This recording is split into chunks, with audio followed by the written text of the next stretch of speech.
Monica Kelsey is a survivor who was granted the gift of life even before she was born. How so? Well, her mother fled the abortion clinic where she had planned to end her pregnancy, which had come about by a brutal rape.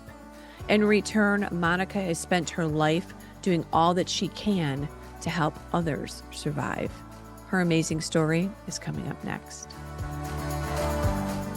Welcome to the Moms for America podcast. Each week, special guests tackle the issues facing the moms of America today. Discussions include personal stories and advice on how moms can build a strong foundation of faith, family, and freedom in their homes and country. Well, hello, mamas. It's Debbie Curlitis, your host. I'm so glad that you're joining us again this week. Welcome, welcome, welcome. Right here at the top of the show, I always want to remind you to like, subscribe, and share. That's how we get our information out. Please share this with your mama friends. I think they're going to really be quite inspired by today's story. Also, here at the beginning of the show, if you've first time coming by, welcome. If you're coming by again, super welcome. We're glad you're back again. If you are not familiar with Moms for America, we are moms uniting together all across the country, fighting for our faith, our families, freedom, and the Constitution. That's what we're doing here at Moms for America. So you can check us out at momsforamerica.us. I would love to have you join our sisterhood, join our tribe. We are mamas just loving our kids and loving our country. Also, if you have an idea for our podcast, a special guest, any kind of feedback, would you email me at podcast@momsamerica.net? I would love to hear from you. Alrighty, on to today's program. Monica Kelsey is on the front lines as a protector of life and a defender of children who are targeted for abortion and abandonment. She's passionate about these precious little ones because once upon a time, Monica was one of them. She was conceived and raped after her birth mother was brutally assaulted at 17. Though her mother did flee the abortion clinic where she had an appointment scheduled, Monica was still abandoned shortly after birth. Never wanting any harm to come to a baby like herself, Monica, she's founded safe haven baby boxes for mothers to surrender their infants anonymously. Welcome, Monica, to the Moms for America podcast. So glad to have you. Well, thank you so much for having us. We really appreciate it. Well, you have an amazing story that I'm really excited to get into. But first, can you tell us about your family? A little bit about Monica, her tribe. What do you do every day? What's your world like? Wow. How long do you have? Short version. Short version. So, I am married. I have 3 children. I have 2 daughters and a son, and I just became a grandma a year and a half ago. So I'm super excited about that. It's so much fun. And my mom is still living, and so we live about 12 miles from her. So she's still a huge part of our life. And so, yeah, it's just kind of us at home is the best place, honestly, for us, to be, for me to be anyway. But it's nice. Right. Well, congratulations, Grandma. I heard that's the best thing ever. So It good for you. is. You don't look It like a really is. grandma, though. Well, thank you. Yes. The grandmas all look so young now. I'm like, you're kidding me, your grandma. But same thing with you, my dear. All righty. Thanks. Let's talk about your story. An amazing story. What you've done with your personal testimony is truly amazing. You're one of those people that could have become bitter, but she became better and made the world a better place. So congratulations to you, what you let God do in your life. Let's talk about your story. Your birth mother became pregnant at 17 years old because of a rape, actually a brutal rape. Right. Is that exactly the way to say that? Yep. Yep. Yeah, she was brutally attacked and raped and left along the side of the road. And this was in August of 1972, when abortion was illegal in our country, even in the cases of rape and incest. And I'm not here to debate abortion. I'm just stating that, I'm alive today because abortion was not readily available. And so, but yeah, she was, she pressed charges against the man who had raped her, and he was arrested and he was charged. And that wasn't the worst of it. When her life was finally getting back to normal, She found out she was pregnant. Mm. She was hidden for the remainder of the pregnancy and then gave birth in April of 1973 and abandoned her child 2 hours after that child was born. And And that was that, you. And that yeah, was you. it That's your was. story. Yeah. So, you were left in the hospital. This poor gal, I mean, she was young. She was only 17 years old, raped, like you said. Did this person ever get convicted? I'm just curious. You know, no, he didn't actually, because it became a he said, she said. Uh, But it was highly publicized, and it just back then it was so hard for women to get people to believe them, yeah. and so it became a he said, she said, and he never did do any jail time. Mm, unfortunate for that. Now, she did. I give her so much credit, and I'm sure, all of us that are listening to this, she carried you full term. Was there pressure for an abortion um, from maybe family or what was happening when she was carrying you? Was she determined to carry you, or did she ever consider abortion? She did actually. Her, which would be my biological grandmother, but her mother took her to a back alley abortion facility in October of 1972, which is interesting because I learned this after I had met her and after she had passed away. That same month that she went to this abortion facility, her dad had a massive heart attack and passed away. So the trauma that she was dealing with, and then all of this put on top of, you know, I can't imagine how much pain she was going through No. back in October of 1972. But she Thank did, you. and she was standing in front of this person that was going to take her child's life, and she changed her mind. She said that there was blood on the gurney, there was blood on the floor. It wasn't a legal place, as you know, in Right. 1972. It wasn't legal in our Wasn't country, legal. Right. and she actually walked out of there and never looked back. She did convey to me that her mother was extremely angry.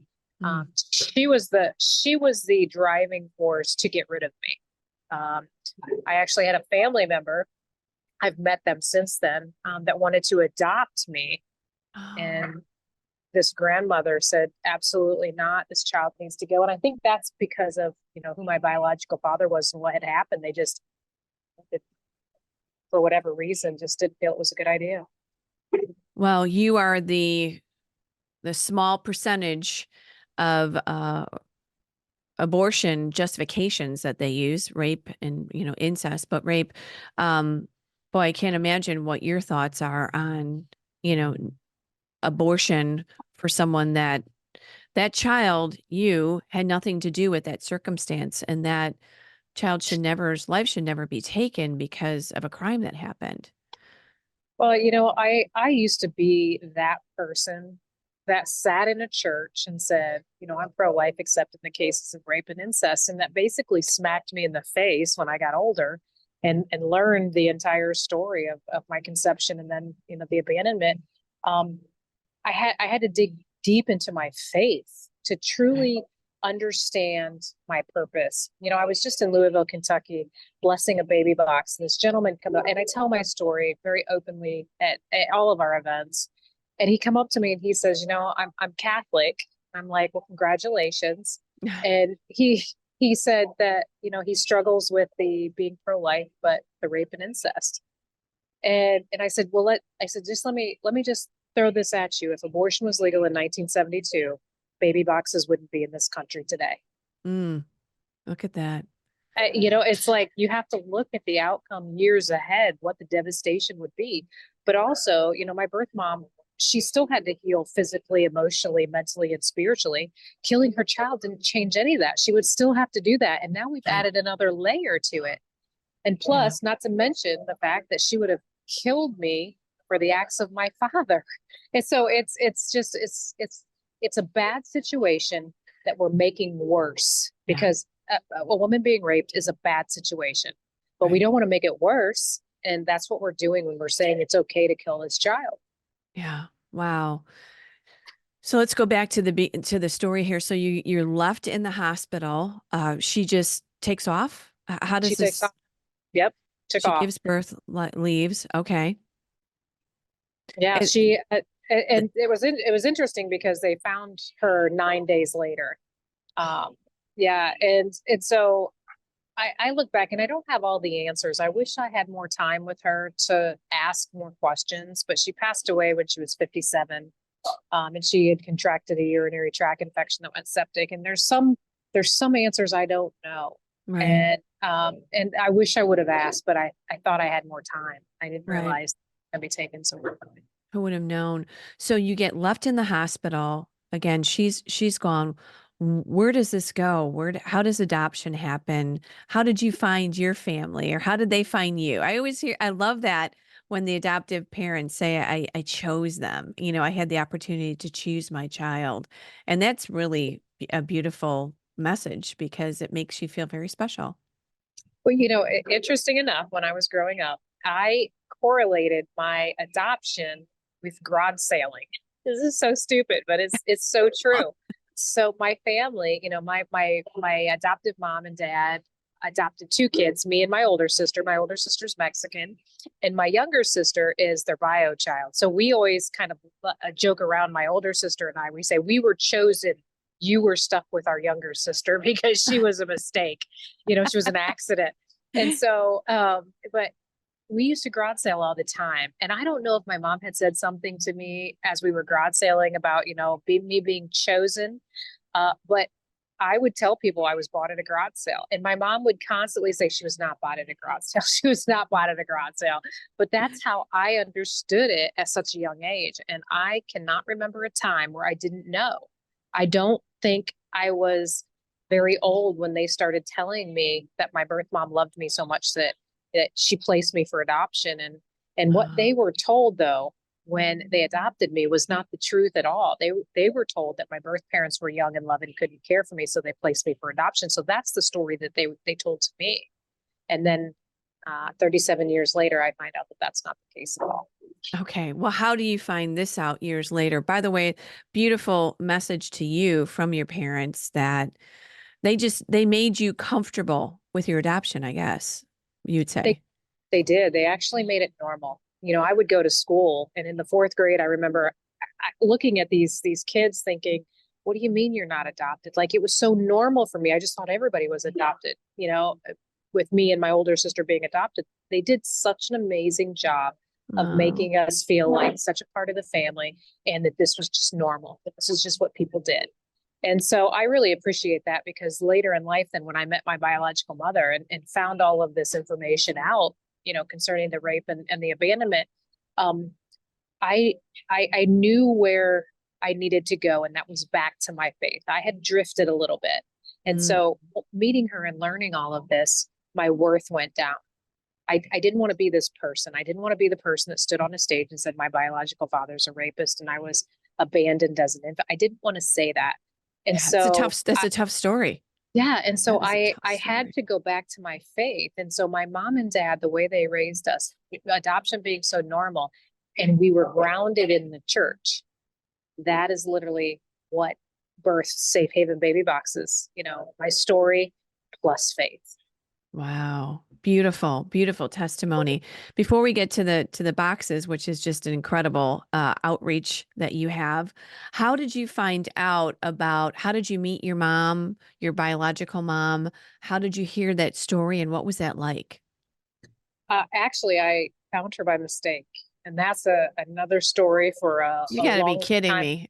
You No, found her by mistake. I did not have a piece of paper. I did not have a birth certificate that had her name on it or anything. I actually stumbled upon her. I mean, I always knew that I was adopted. I mean, living Right. with a Mexican sister, people from the outside looking in always knew that we were adopted, and so it just was normal for us as well. But yeah, I found her by mistake, and the day that I met her, I was 37 years old, and I knocked on her door with my husband by my side, and she opened the door, and I hugged her, and it seemed like forever. I mean, it was probably only a couple of minutes, but Uh, it was one of those moments where I have been looking forward to that day my entire life, because all I wanted to ever do was thank her, thank her for giving me the life that she gave me. uh, Um, And So then not only are you there to thank her and hug her, what a union of our hearts together. And I don't know if this is true, but I've heard this before that a lot of adopted children always would just like to meet their mom and say thank you, or just the curiosity of it all. Was that a part of your story too? Did you want to meet her?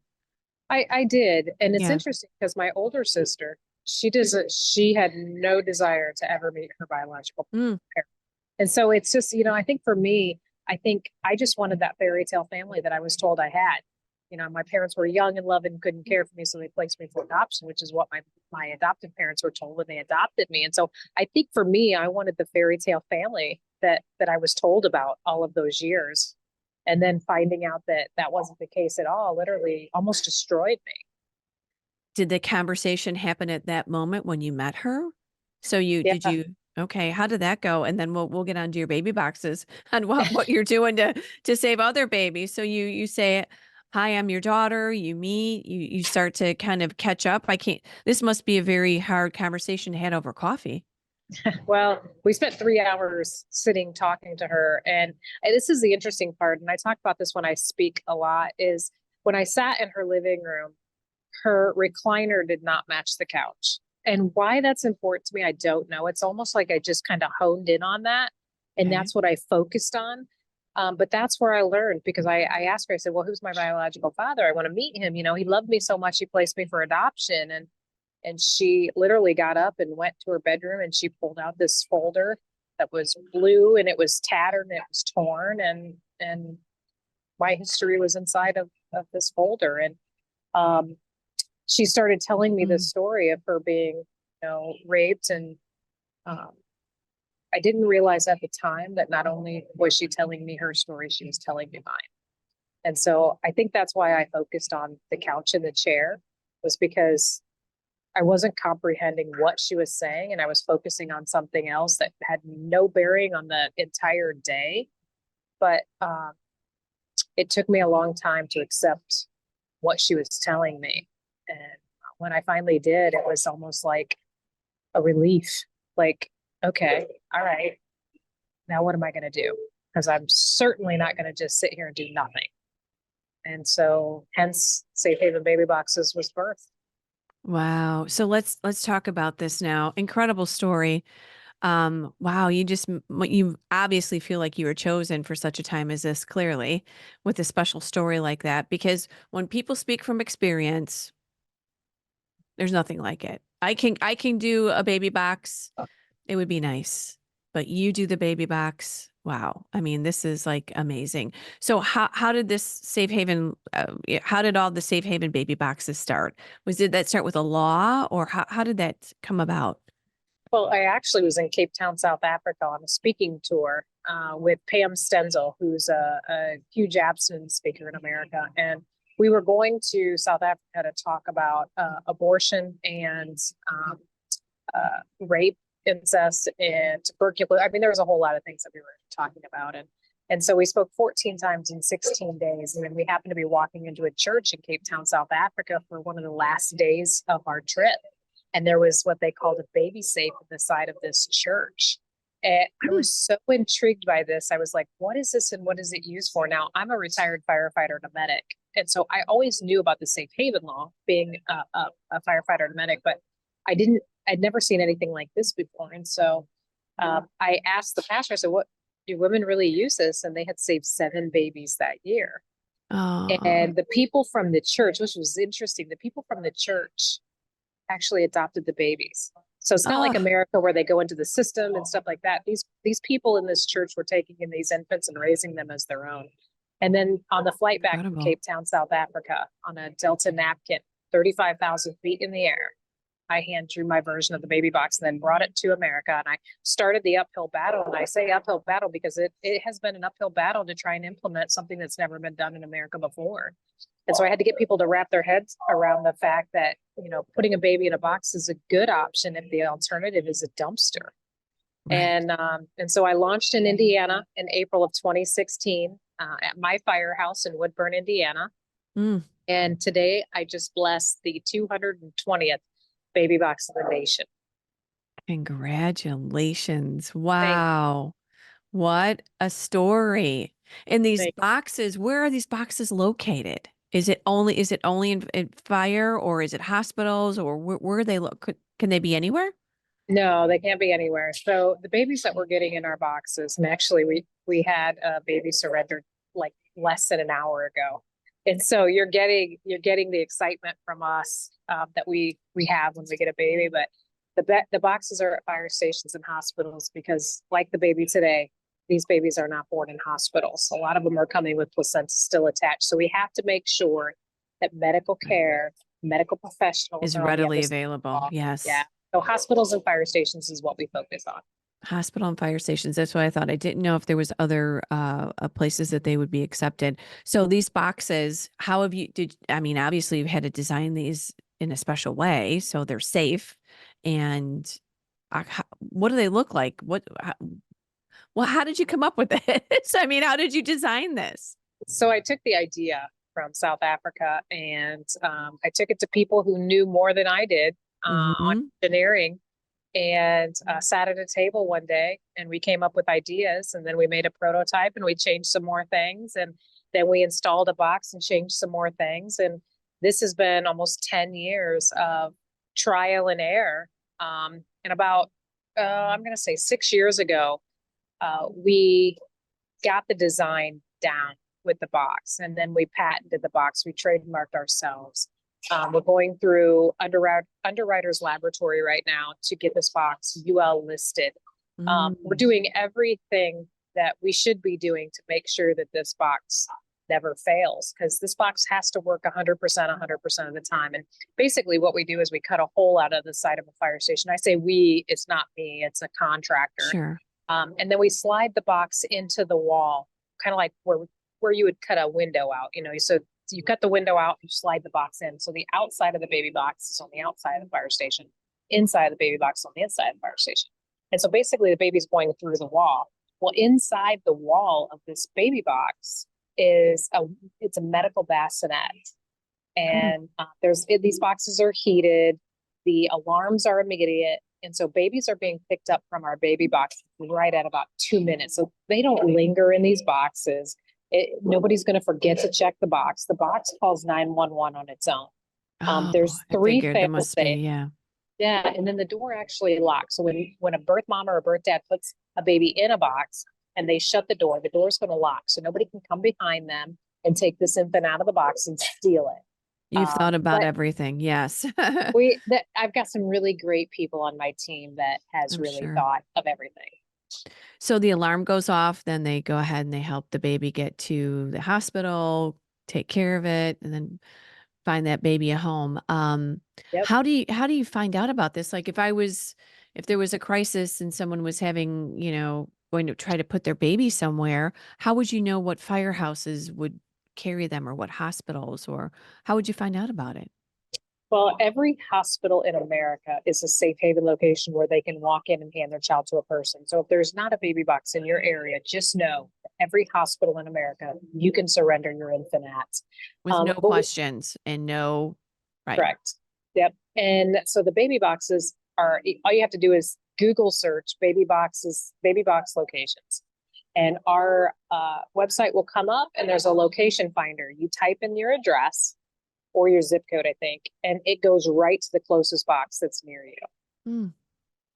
Wow, It's that's it's really pretty it's incredible.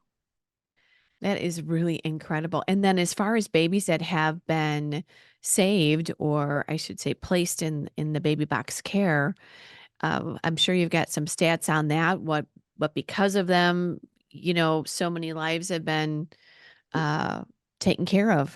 How has that gone over the years? How many babies? so every year it increases. Every year we put more boxes in, and every year our education and awareness is more. Sure. Last year, so total for since November of 2017, we've had a total of 44 infants through the baby box and 149 handoffs. So almost 200 babies have been impacted by safety baby boxes. And five of the babies were handed off at baby box locations. So these women are calling us and they're saying, hey, I want to surrender in the box. How do I use it? And we're saying, hey, can you walk in and hand that child to a person, and give any information that you want?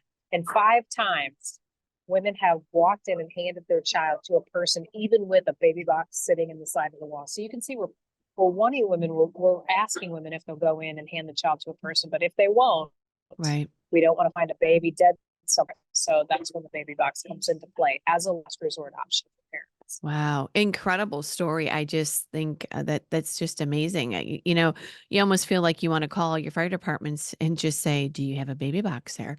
So we need to get Yep. these all around the country. So it becomes a part of the culture. The reason why I say that is because I think life has to become a part of the culture again.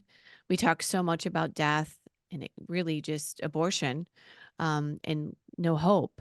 Where if we see baby boxes, it reminds all of us that if you can't raise your baby, somebody else will. Or here's a place of that you can give them so they can have a future like you did. It just reminds me of hope, the baby boxes. Oh, absolutely. I get criticized a lot because of these babies that are being adopted, and there are actual groups out there that hate adoption. And it's like, I'm not here to degrade adoption. I'm here to save the lives of children and allow their lives to go on. And sometimes you get beat down, but I'll tell you what, every day that we get a baby, it's like an uplifting, um, it's so uplifting because you save the life of a child. Now, on the flip side, we do know that there's a mother that's hurting. Sure. So it is kind of a double-edged sword, but this mother basically said, I want what's best for my child, and it's not me. And we should be thankful to her for choosing Yes. safe. But it does get a little, we do get a little down sometimes, but then there's days like today where you get a baby and it's like, okay, we know why we fight. We got to keep going. And then those babies, how do you process this sounds such like a cold word here, but how do you handle the baby from the box? Where does the baby go to and how do you get that into the adoptive parents? So it depends on the state requirement. So whatever the Sure. state requires is what we do. Like in Indiana, the baby can go to the Department of Child Services or to an adoption agency to be placed. Okay. Um, so usually the hospital decides that, or the fire station that gets the baby decides that. But it is all based on what the state requires, and every state is different. Mm. All right. So, Monica, I just love this story. And is there something that we can do to help? You're talking to moms here. How do we promote this? How do we share your story? How do we participate in saving babies like this? The best thing to do is we're all about education and awareness. Hmm. Share every post, follow us on every social media outlet, Facebook, Instagram. TikTok is actually our biggest platform. We've got almost 1 million Wow. followers on there. And I'm not a fan of TikTok, but we have heard from so many women that have used the box that found the information on TikTok. And so where they are, we are. So Right. follow us and share everything that we post because there might be somebody on your page that may need Yes. to know that this is available. And all of us working together like that is truly helping the ones that I can't reach, or maybe you can't reach, but somebody on your feed can reach.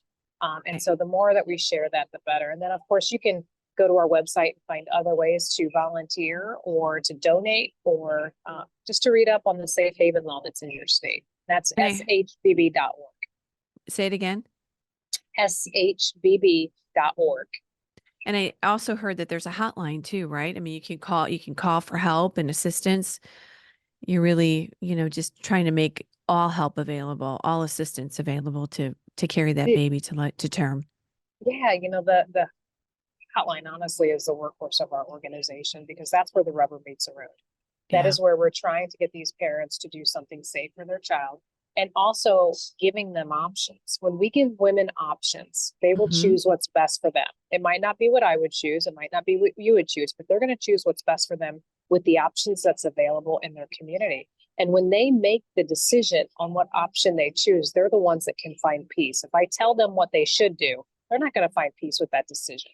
Right. And so that hotline is crucial to these parents for them to know every option that is available in their community. Well, God bless you, Monica, and those baby boxes.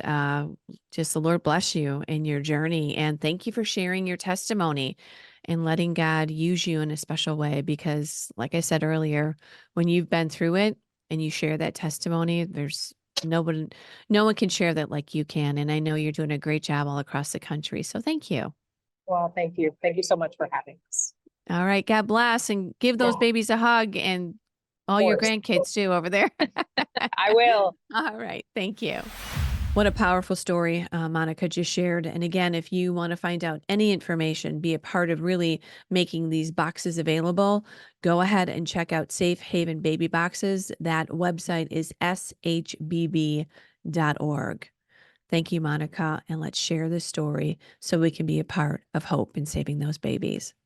Also, Moms, last call here. Just want to remind you to stop by momsforamerica.us, check out all of our information, sign up for our newsletter. That's how we communicate with you every week. We share our podcasts, we share our blogs, we share our webinars, seminars, all the great information that help you just raise your kids in this challenging culture. We also have the cottage meetings there, which are 12 lessons that will inspire and educate you about America's heritage so you can share those principles of liberty in your home and in your community. As always, I do ask everyone to share this podcast, like and subscribe. Tell your friends about Moms for America. We really would love to have them here. Liberty begins at home, and moms, you are truly the heartbeat of America. That's why it's so powerful. It's moms like you making a change all across the country. All right, please join us next week for another inspiring and informative discussion for moms just like you. And remember, it's us, the moms. We are changing our world one home at a time. Talk to you soon.